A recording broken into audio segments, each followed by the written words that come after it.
Dr. Erin Nance has made a career of patient wellness as an orthopedic surgeon. She also made her way into viral fame as rising social media platform TikTok allowed so many physicians to use their voices to bridge the gap between patient and physician relations.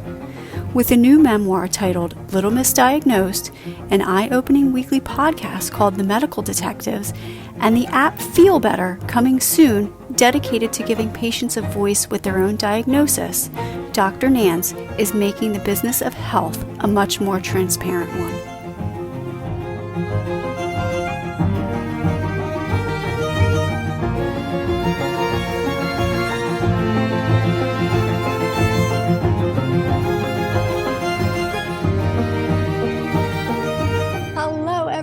I am your host, Tatiana Ryan. This is the Businessy Podcast. And today I have with me the author of the medical memoir, Little Misdiagnosed, Dr. Erin Nance. How are you today, Dr. Erin?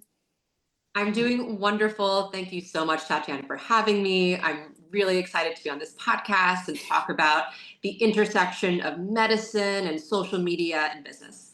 Well, we've had so many intersections with that, as we were just talking off camera, that more doctors are having a voice with their patients right now. And it's not so much the insurance companies that are having that voice anymore. And we saw that blowing up with you and another doctor.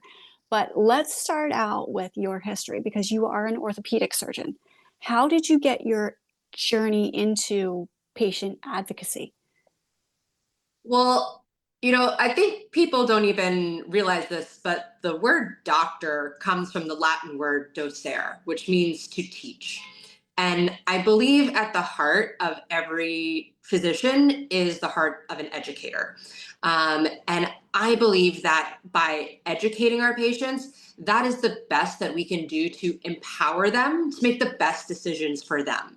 Because at the end of the day, when a patient is coming to see me, I'm offering my opinion, and I am trying to empower you to be as knowledgeable about your condition, to give you all of the options, to talk about the risk and benefits, and then empower you to make the best decision for you.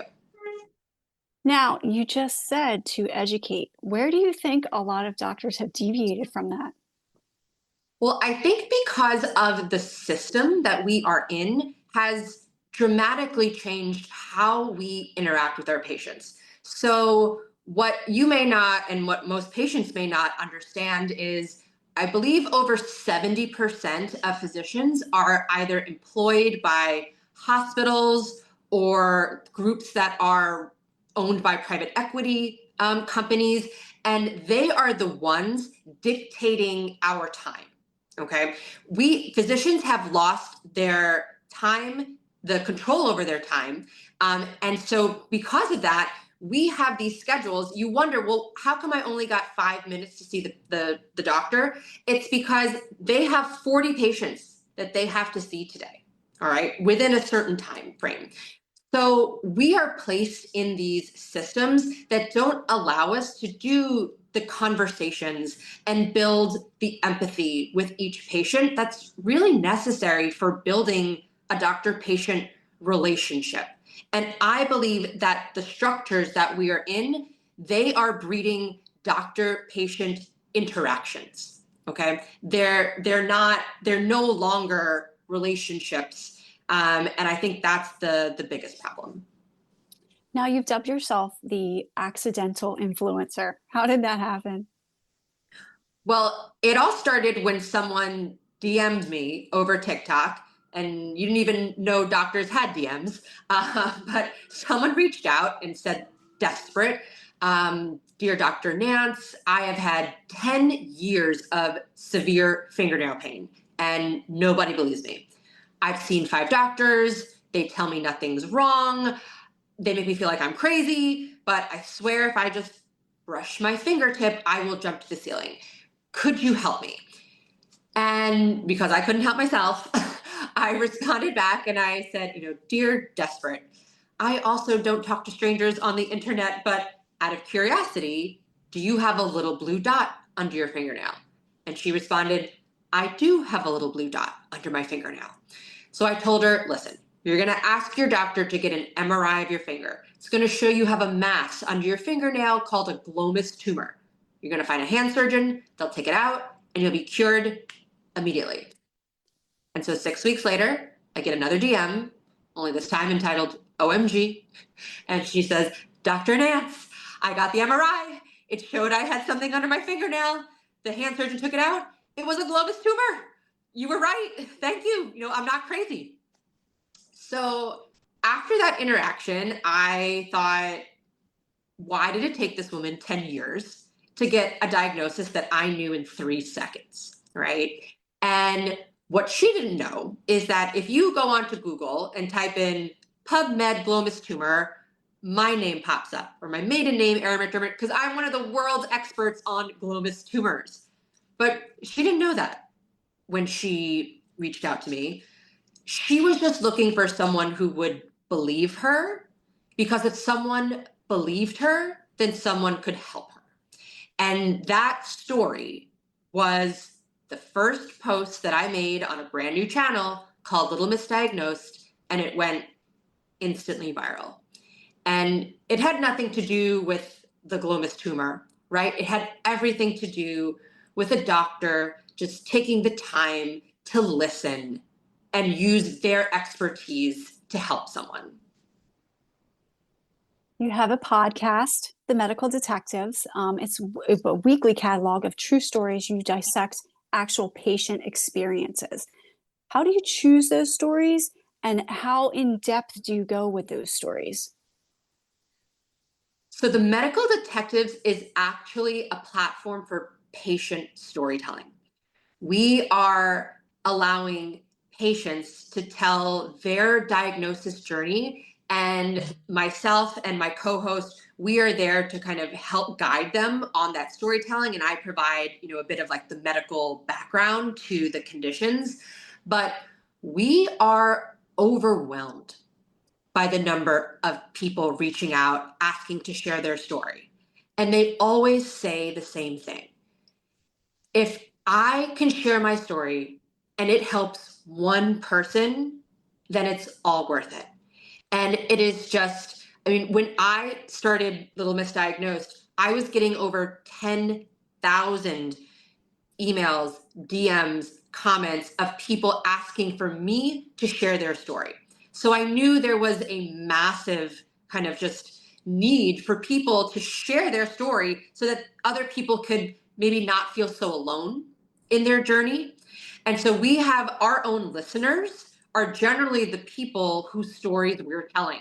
I think even the first story on the Medical Detectives is my co-host, who had a very long medical mystery misdiagnosis journey.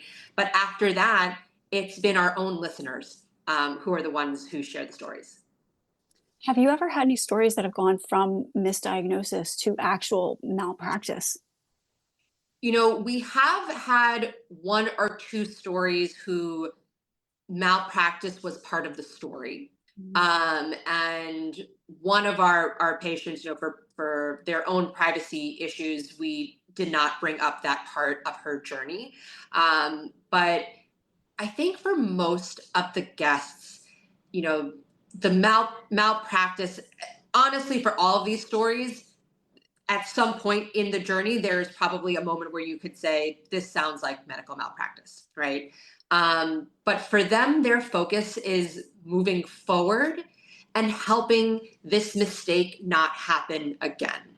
And they're doing that by bringing awareness to the public that, hey, if you're ever in this situation, this is not right.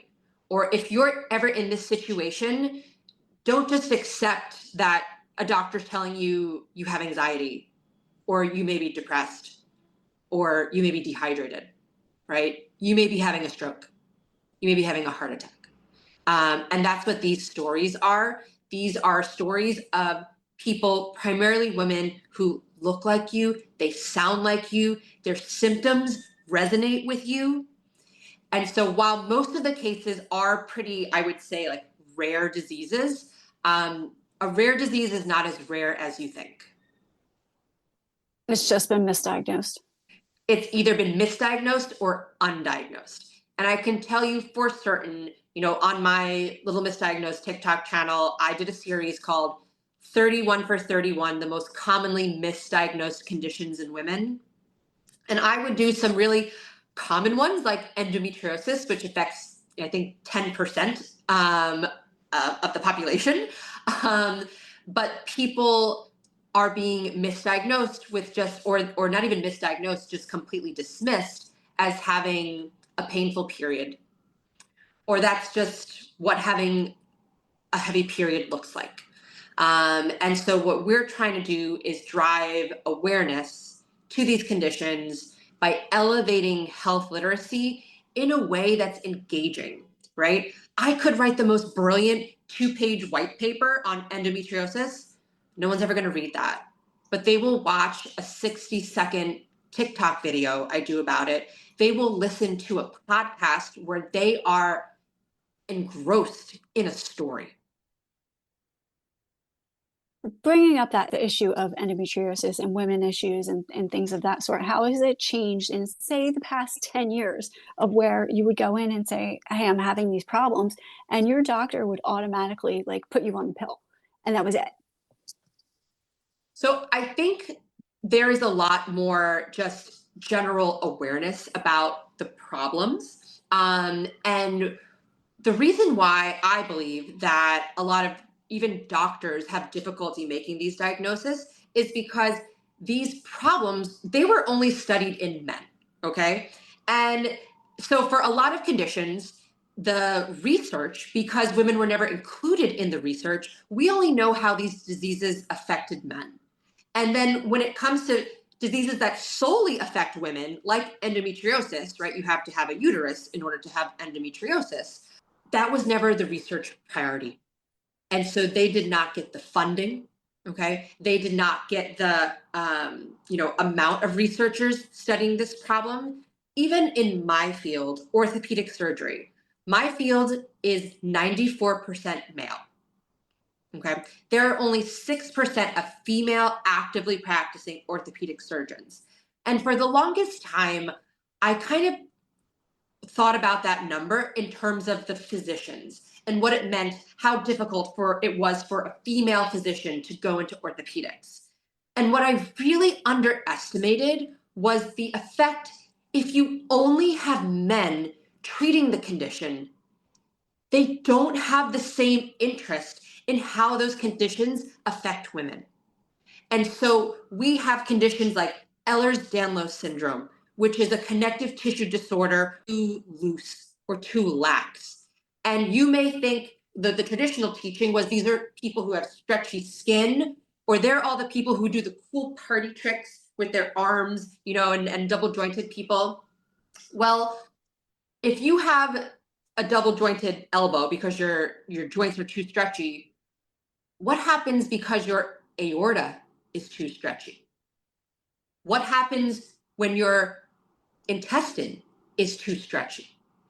And what happened was there were thousands of people who were dying of aortic aneurysms because they had undiagnosed vascular Ehlers-Danlos syndrome, right? Or how many millions of women were diagnosed with IBS when in essence, it was a connective tissue disorder. And so the people who are in power, the people who make decisions, the physicians, we have to show up as women in those fields because the patients are depending on us. They're depending on our curiosity in them. We were recently all made aware of a very viral TikTok video by Dr. Elizabeth Potter about the tactics and justification of medical procedures used by insurance companies. What do you feel on this subject as more and more medical personnel have vocal platforms like you do to be able to call these practices out? So interesting story. I have always been an out-of-network doctor. And when people ask me like, oh, because you want, more money, and I say, no, when I first started as a solo private practitioner, the health insurance companies didn't let me into their networks. They said, we don't need you. Okay. So that was when I very first started. I was never allowed into the networks. Then when I was established for quite some time and the networks decided to let me in, when they told me that they would be reimbursing me $87 to see a patient for complex surgical, problem, I said, no, that absolutely not. Why would I allow an insurance company to put the value of my services for patients? And so that's why, in network versus out of network, if a doctor decides to be in network, it means that they are allowing the insurance companies to determine the value of their services and their expertise and their worth to the patient. And I said, I am not allowing the insurance companies to determine that. This is up until the 90s, this is no doctor allowed an insurance company to determine. We used to send a bill directly to the insurance company, and the insurance company would directly reimburse what we billed for. All right. This is a subject for obviously a much larger topic. But we as physicians, we are tired of being devalued by these insurance companies. And it is not the patient's fault. It brings me no joy to collect $1,000 from a patient who sees me in my office. Okay. Patients pay a lot of money to have insurance coverage, right? And they are tired of going to see a doctor and being told, well, the visit is $1,000 because you have a $5,000 copay. Well, what am I paying $1,000 a month to my health insurance for in the first place? So for us, we really have a common enemy. And I believe that this insertion of the insurance companies into this relationship between the doctor and the patient has been one of the most detrimental, parts of medicine in the past 30 years. Even something as simple as the electronic health record, right? Oh, wouldn't it be great that patients can have access to their notes? That is not how an electronic health record is being used.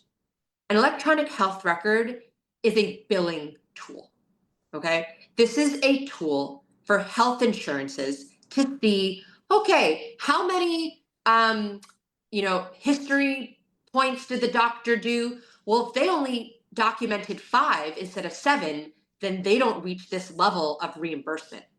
And so the physicians are being dinged for elements that the insurance company decided was important for a visit, not that the doctor decided was important for the visit.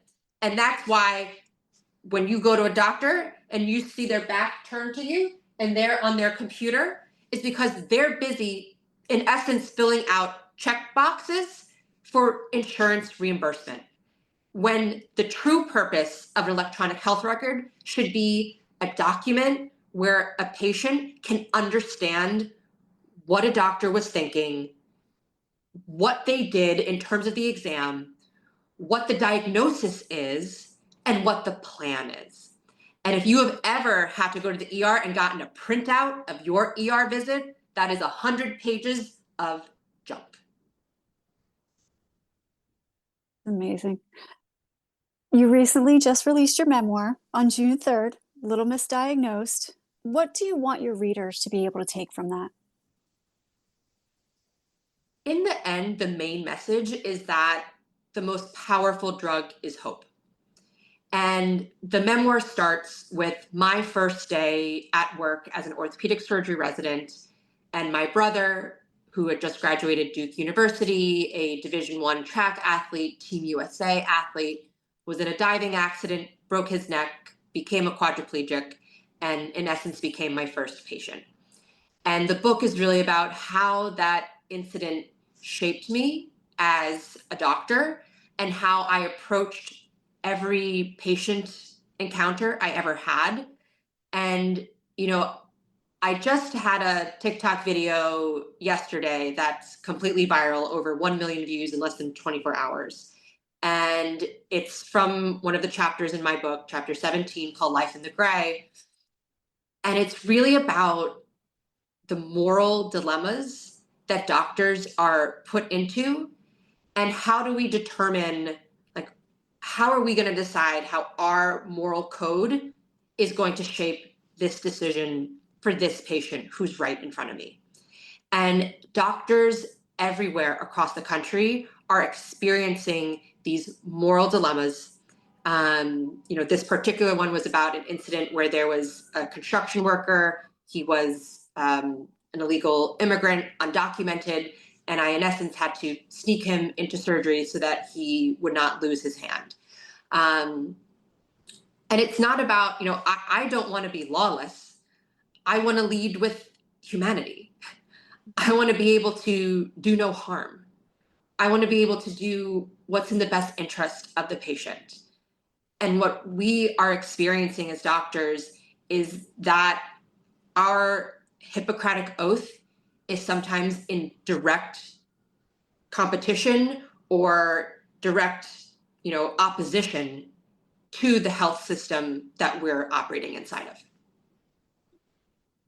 Many times patients don't know the processes or the terminology that connect their providers to circumnavigate a misdiagnosis and get a proper diagnosis to solve the actual problem that they are having, which is why a lot of people are now turning to the internet.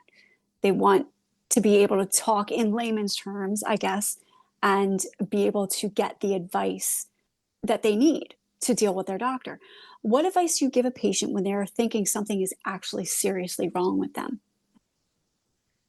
So this is in essence why I built this platform called Feel Betr, because I saw this massive communication gap. And how you described it is exactly what it is. Physicians, we have our own language. That's why we go to medical school. We, in essence, spend 4 years learning a new language. And part of our job as physicians is to be the interpreter of that language for the patient.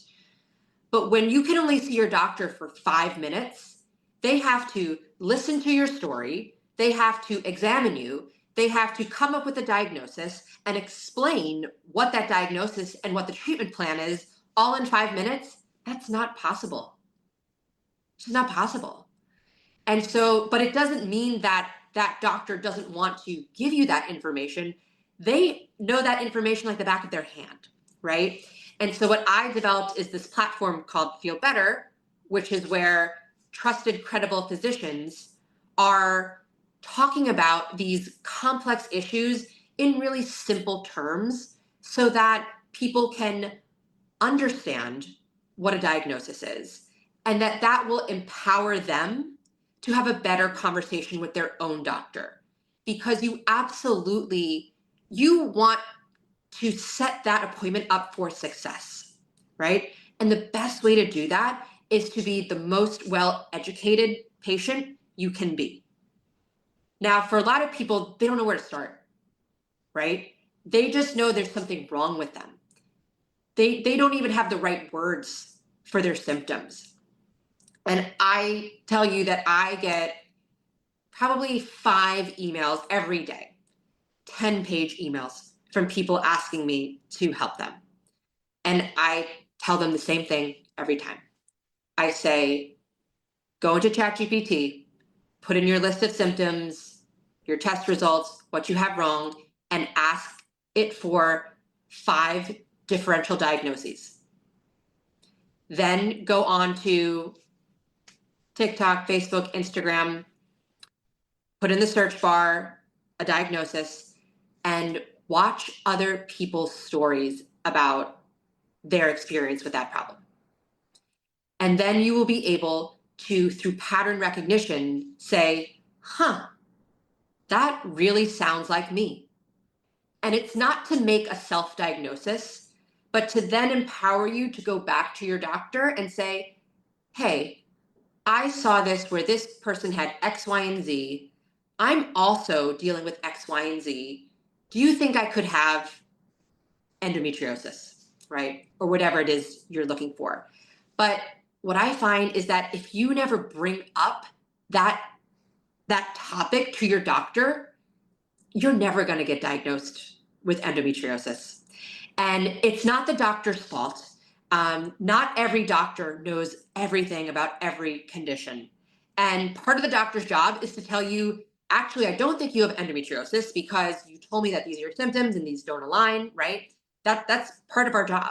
I get people ask me, do you get mad when patients come in and they say, well, I looked up on Google and I think I have carpal tunnel because my pinky is numb all the time. My job is not to scold them or make them feel, like embarrassed for using the internet. My job is to use my expertise to say, I hear that you're worried about numbness in your small finger. Numbness in your small finger is actually controlled by a nerve in your elbow, which is called cubital tunnel. So you don't have carpal tunnel. You have something called cubital tunnel, right? We shouldn't be using AI and ChatGPT and social media to replace the doctor. We should be using it to help our conversation with our doctor. You have been a victim of sexism within the medical industry. How did you handle some of those situations you were thrown into? I write a lot about this in my book, in that I had a great internal kind of conflict because I actually loved my training. I loved my mentors. I really thrived within that system, right? I could tell a dirty joke just as well as the next person. But what I realized was that if I did not stand up and speak out about these things, then I made it that much harder for the next person to stand up and speak out for these things. So that was, part of why I tell a lot of these stories in the book, is because, if nothing changes, then nothing changes. And by being silent, I'm in essence complicit with the bad behavior. And part of why I tell these stories in the book is, number one, I want people to know that there are phenomenal physicians, that there are physicians that go above and beyond for their patients, and people should know their names. People should know who they are. And then there are some other physicians who probably should not have a license. Okay. And if we don't talk about these things, then again, no change is made. And going back to my point earlier, if I want more female physicians to go into orthopedics, we have to make a better environment for those physicians not only to exist, but to thrive, right? A lot of the talk I discuss in the book is about how female orthopedic surgeons, we have twice the rate of infertility than the general female population, okay? We have, I believe this number, don't quote me on, but I believe it's a 30% increased rate of cancer than the general population. So we as a group, we are sacrificing our body. We're sacrificing our future just to be here. And so I am a mentor to many young women, not just in orthopedics, but in other fields. But I really hope that by calling out some like sexist practices, that encourages real change in the system. You just touched on the subject, but in this age of so much information on the internet, and you brought up ChatGPT and putting your symptoms in, what do you tell people about snake oil salesmen? Because there's so many out there. So what I see going on in social media right now is there are incredible medical experts who are educating, right? And unfortunately, the platforms that they are existing on are untrustworthy. And these platforms are elevating misinformation from non-medical creators, and also people who are really capitalizing on the vulnerability of people who are desperate for answers with non-science backed solutions. And I'm actually not the type of doctor who believes that only Western medicine has the answer. Okay. if Western medicine had the answer to everything, then people wouldn't be online searching for these solutions and trying products that unfortunately should have never been brought to their attention in the first place. So, what I tell people is you have to seriously consider the source of that information, which is part of the reason why I built Feel Better, is because only credible, verified medical experts have the ability to create content on the platform. So you understand that this is a safe and trusted place to get medical information. But in the end, the information isn't enough. The people want solutions.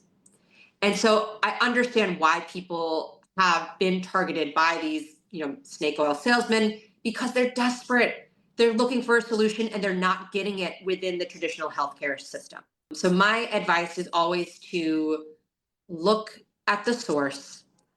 I believe one of my thesis is that every user is an influencer. And if you're a woman with endometriosis, there's no one you trust more than another woman with endometriosis. And so I believe making those connections from people within your own illness community are so important. Because in the end, I can make a trusted recommendation about, something, a brace for carpal tunnel, but you should also be getting information from people with the lived experience who have had carpal tunnel, right? And what worked for them. It doesn't necessarily mean that it's going to work for you, right? But I think really focusing on where the source of information is coming from is your best bet. What advice do you give patients who are dealing with a doctor that they feel is not seeking their best interests? So I think at the root of most patient-physician issues is communication. And so to kind of take an assessment as a patient, am I best putting forward the information that I believe the doctor should have? Do I believe that the doctor is understanding the information that I am trying to give to them? And if after you believe that you have done your best job at presenting your information and what you perceive the doctor has taken from that information, if it is not, if you are not satisfied with your plan or where this relationship is going, you end the relationship. Okay? You get a second opinion. And I know that's difficult to say because there's a lot of people who there may be only one rheumatologist in your city, right?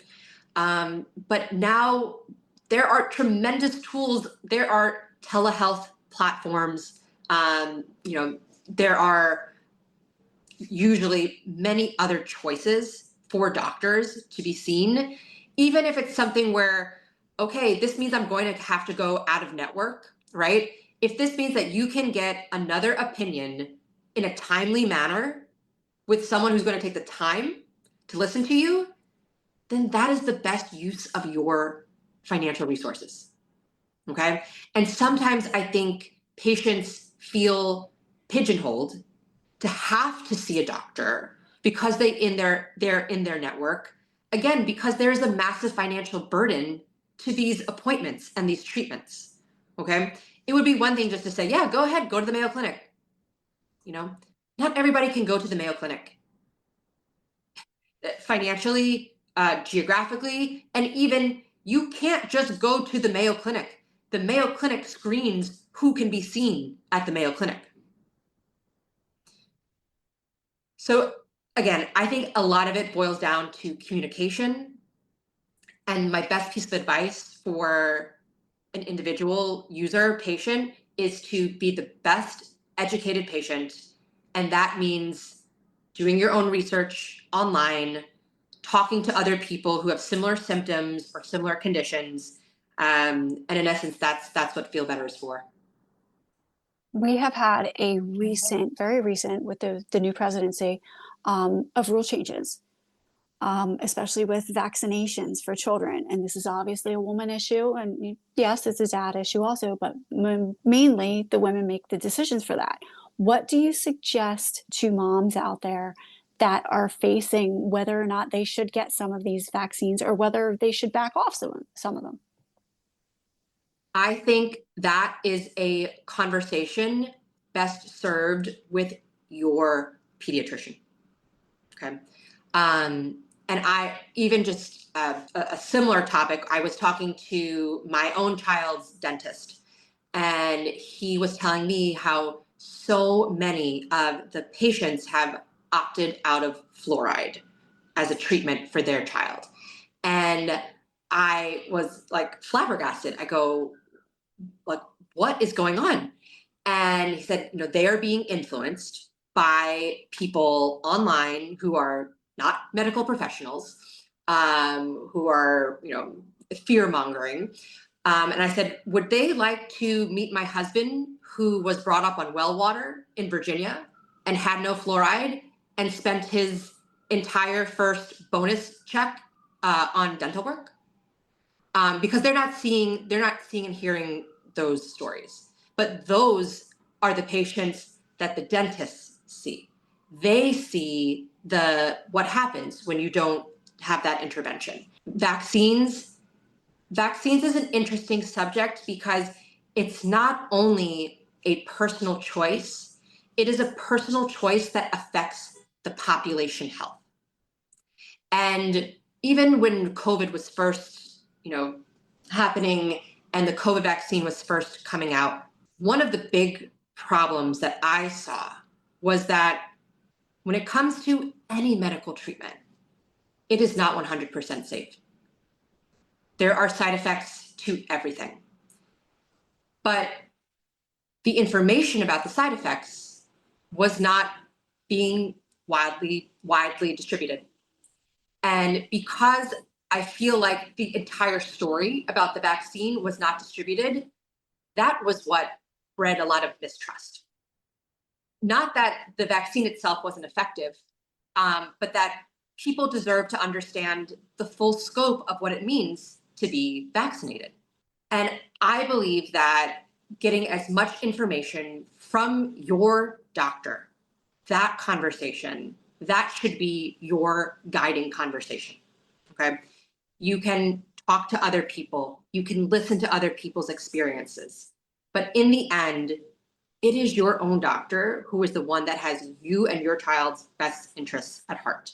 So from a population perspective, we need a certain threshold of people to be vaccinated who are not an at-risk population, because we're trying to save that at-risk population from dying from these illnesses, okay? The reason why we needed the general population to be vaccinated was so that children who were undergoing cancer treatments and whose immune system was so, dampened that they wouldn't survive the virus, right? That's the whole point. But we also have to understand that there are pockets of people who have allergic reactions, right? What we know about the flu vaccine is if you have an allergy to egg, you should not be getting the flu vaccine because there's a component that has cross-reactivity with eggs and certain forms of the flu vaccine, right? So as a medical establishment, we should not be pushing people who have known allergies to get something that could cause them harm. And I think that's also a lot of the issues with, the COVID vaccine is we honestly did not have any of that long-term data to understand who is the small subset who this vaccine is not good for. And that is where I believe the bulk of the research should be going forward, so that we understand exactly, okay, we understand from decades of vaccine research that this is a helpful medical intervention for the population at large, but who are those small subsets of people who it's not good for? And by publishing that information and making that information known, that's what builds trust in a public health intervention like vaccines. Dr. Nance, where can people get your book at? Well, the book is everywhere. Honestly, I would love for people to pick it up at their local library, but you can also find it on Amazon, in Barnes and Noble, in local bookstores. Nothing would make me feel better if you went to a local bookstore and they did not carry it and you asked for them to carry it so that other people who go to that bookstore will be able to find it. It's on Audible. I have many followers who are very ill, and they cannot actually physically read anymore. And so they prefer to listen to it on the audio. And on that sense, if you are also a podcast listener, like everyone is here now, listen to podcasts. The Medical Detectives is on Spotify, Apple, everywhere you get your podcasts. And you guys go through so many different medical issues with real people, which is absolutely awesome to hear all of these stories between the book and the podcast. Where can people find you on social media? So social media, for everyone who's on TikTok, I'm at Little Misdiagnosed on TikTok. On Instagram, I'm at Dr. Erin Nance.